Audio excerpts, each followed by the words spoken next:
Para sa taong minahal ko, hindi ko na alam kung anong uunahin.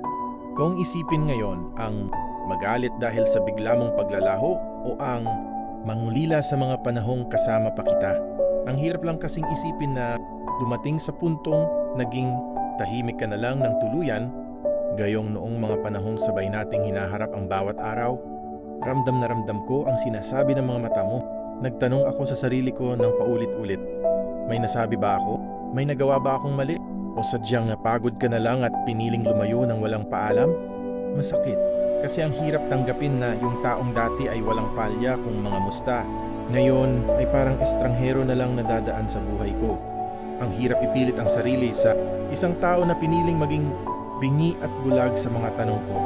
Pero higit sa sakit, ang pinakamasakit ay yung pag-asa na baka sakaling magising ako isang umaga at makita ang pangalan o sa screen ng telepono ko kahit alam kong malabong mangyari na iyon. Kung sakaling darating ang araw na mababasa mo ito, gusto ko lang malaman mo na hindi kita kailanman sinisi sa mga desisyon mo.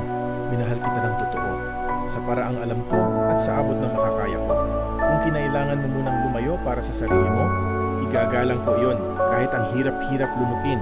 Salamat sa mga alaala, sa mga panahong pinakilig mo ako, at sa mga panahong naramdaman kong naging espesyal ako sa buhay mo. Kahit ngayon ay magkasama na tayong lumalakad sa magkaibang landas, ipinagdarasal ko pa rin na maging maayos ka at mahanap mo ang kapayapaang hinahanap mo. Paalam sa taong minahal ko ng buong buo.